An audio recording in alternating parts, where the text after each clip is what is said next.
box office queen, the one and the only, Catherine Bernardo. Mula noong unang araw ng screening hanggang ngayon, patuloy na pinag-uusapan ng buong bayan ang bagong kilig movie ng taon na Crazy Beautiful You.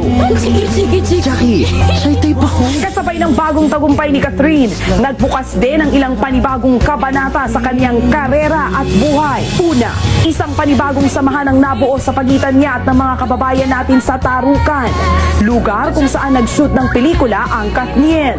Ilan sa kanila ang naging malapit kay Catherine habang ginagawa ang pelikula. Kahapon, nag-post pa ang aktres ng larawan niya kasama ang mga bata ng Tarukan. Personal na nagpaabot ng kanilang tulong sina Catherine at Daniel sa mga ito na napamahal sa dalawa. Kaugnay din ng pelikulang ito, lumalalim din umano ang samahan ni na Catherine at Daniel hanggang sa likod ng camera. Patunay daw dito ang ina ni Catherine na si Min Bernardo, hindi na raw bantay sarado sa anak. The question, hudyat na nga ba ito na mas magiging bukas na ang Katniel pagdating sa tunay nilang nararamdaman sa isa't isa?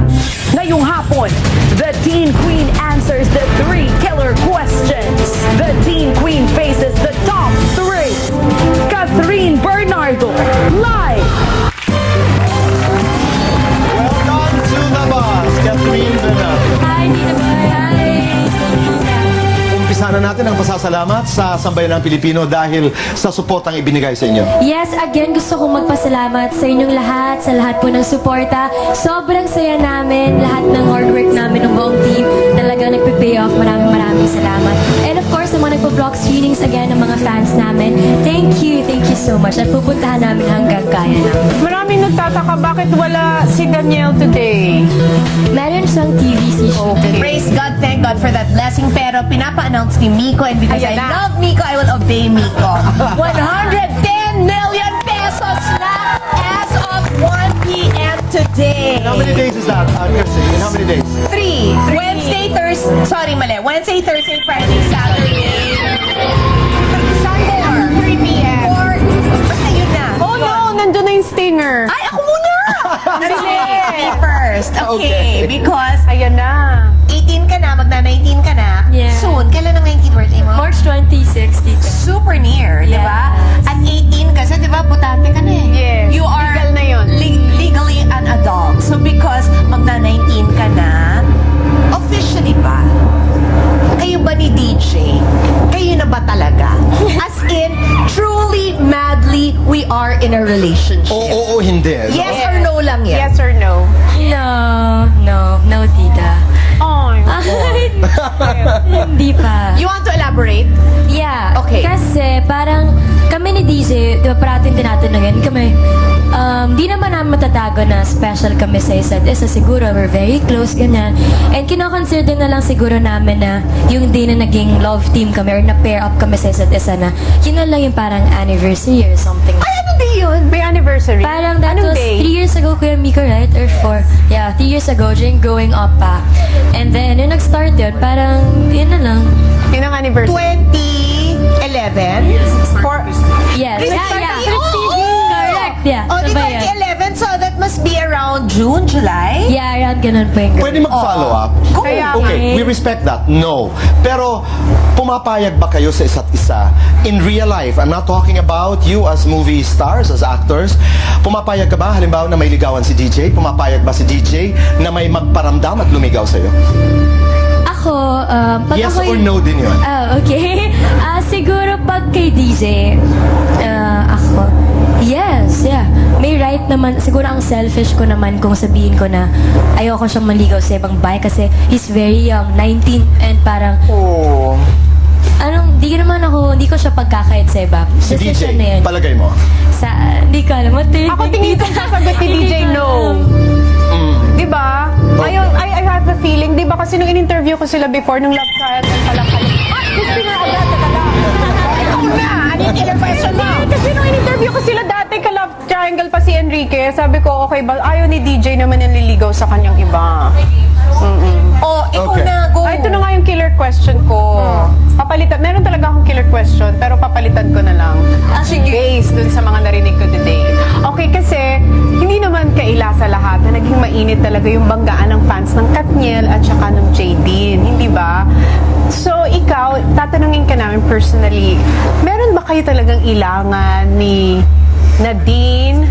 Nag-meet na ba kayo? Nagkausap na ba kayo? Okay, siguro, meron kaming awkwardness ngayong dalawa kasi first of course, with the social media, the Twitter, the Instagram, parang nauunahan ng lahat ng tao bago pa kami mag-meet, diba? So, hindi pa nabe-break yung awkwardness na yun kasi hindi pa kami formally nami-meet. Hindi pa kami nag-meet eh. Like, siguro sa backstage, dun lang kami nakikita pero parati nagmamadali kasi kami yung next. Pero sana, alam mo yun, open ako sa idea na gusto kong mag-meet kami, makausap ko siya para maalas yung awkwardness. Ayoko kasi Very yung honest. awkwardness eh. Oh, I'm taping with her tomorrow. Really? Tama, right? Bakit pa pupuntahin mo na siya for the mawala ang awkwardness? Hindi! Grabe naman, Ate Chris, ang bilis ha. Ay, hindi. Yayayain ko siya bukas. Sasabihin Oo. ko na, hoy, manood tayo ng Crazy Beautiful You. Di nga. Oo, yayain ko siya after our taping. Paano kung Thank magalit you. naman yung mga Jaydin fans? Ba't sila magagalit? Nanonood lang kami ng movie. Okay.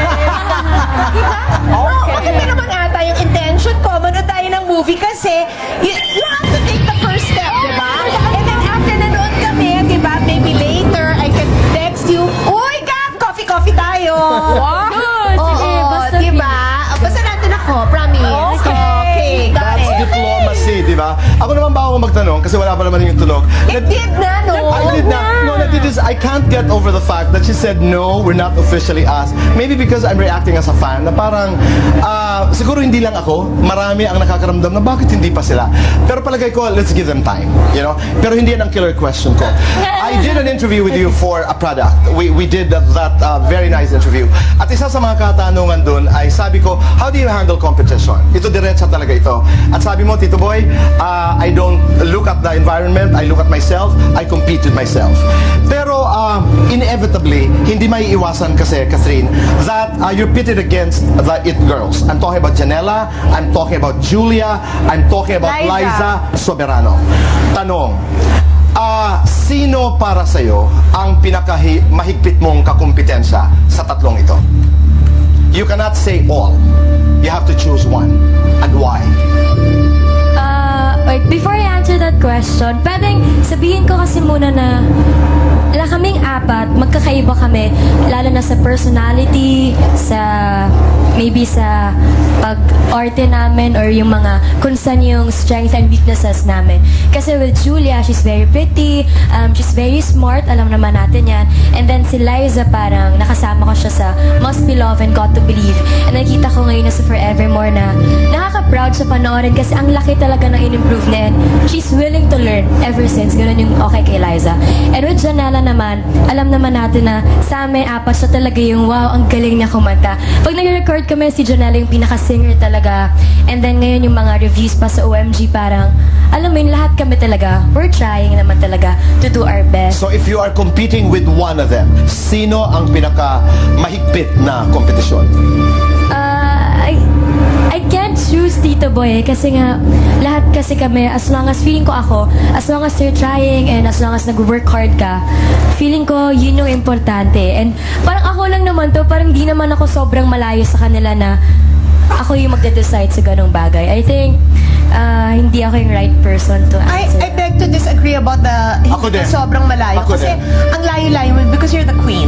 Yeah. Yo, ikaw yung I may think you're on tagline na top. queen. I premise my question primarily because ikaw yung para sa akin I can be wrong. To me, you're number one of the four. Yes. Okay. So, eto na lang siguro, boy. Okay. Sino ang crown princess? Next to you. That's a kinder way of putting it, diba? Yeah, galing mo doon, Ate Chris. Tulog ako. Hindi ako kasi pagod mo. O, sabaw Okay, ako. habang nag-iisip si Wait, pwede Catherine. ako mag-ano kasi with like Julia Montes. Okay, pasok natin si Julia Montes. Kasi ever since Mara Clara, hindi Oo nawawala. nga, silang dalawa yung magkasabay, Kino-compare diba? kami, diba? Parati nila sinasabi na, ba't hindi kayo nag-aaway or may competition ba sino yung dalawa kasi kayo yung sabay ganyan. Kami kasi nag-work ever since talaga na hindi namin iniisip yung mga ganon. Like, sinasabi namin na magtulungan tayo kasi kung magiging magpapagalingan tayo, magpapaganyan tayo, hindi siya Pero nakakatulong. Catherine, hindi may iwasan tong apat na to, kayong apat. Yeah. Hindi may iwasan, you will have to compete with each other. Totoo yun. I am talking as a manager, mga kaibigan, kahit ayaw ni Catherine, papunta kayo dun. you know? You will be compared to each other as actors, you'll be compared to each other as people, lalo na with social media today, pag-uusapan at pag-uusapan. But you don't want to do. You don't wanna name it. Yeah, I think Let's respect. wala ako sa You know Let's why? respect. Oo. Naawa na ako. Si Tony dati, nung 10 years ago, nung mga ini-interview ko pa lang siya, every time nasa stress siya, yung balat niya, Totoo yan, I noticed. namumula. Ganun na siya, Tapos rashes. ito, nagra-rashes na ngayon, naawa Totoo. ako. Stop it, don't bully No, her. Kasi, dali lamang, ako ang nagsabing pagbigyan na natin, I'm not a bully, I'm very kind. Yes. Okay? As a matter of fact, mga kaibigan, nais kong magpasalamat because I adore you. I adore DJ, I adore you. Rito Asilo, if you're watching, thank you. You know that review? Napakaganda that you're very open as an actor. And that, what is the line? Yung, may sinabi si Rito, nice words about your performance in the movie. Maraming salamat. Thank you guys. Congratulations. Thank you so much. At panoorin mo natin ang pelikula. Yes. Di ba? Go ahead. And Catherine. ayan guys, and aside from the movie, available na rin ang Crazy Beautiful Your merchandise. Available na yan sa ABS-CBN Store. And next week, available na yan sa ibang cinemas like sa MOA, North EDSA, Mega Mall, pati rin sa selected Robinsons Department Store. So, ito yung mabibili. Okay. Ayan, t-shirt. Ayan, thank you. Thank you. This is your most beautiful movie. Yung pinakamaganda ka sa pelikula dito sa Crazy Beautiful You. Thank you. Diba din naman yung mga shots Ano niya? biggest hit, di ba? Trailer pa nga lang. Pero alam mo, naiisip ko itong mga killer questions. Minsan, ang hirap, no? Killer talaga siya. In fairness na wala na yung pantal niya. Yes, thank You you. let her be. Yeah. Catherine, maraming salamat. Thank Kasi you, siguro Tito. mga feeling nyo, hito-hito nga movie ko. Pinahirapan pa ako na itong mga tatlong to. Diba? Celebrate the The success. price that you have to pay. Pero isa lang, boy, marami ang gustong makuha yung koronang yan. So, alagaan mo mabuti. That's true. Take it from another queen. Yeah. Okay? Maraming salamat, mga kaibigan. Huwag po kayong aalis dahil magbabalik pa po ang The Buzz!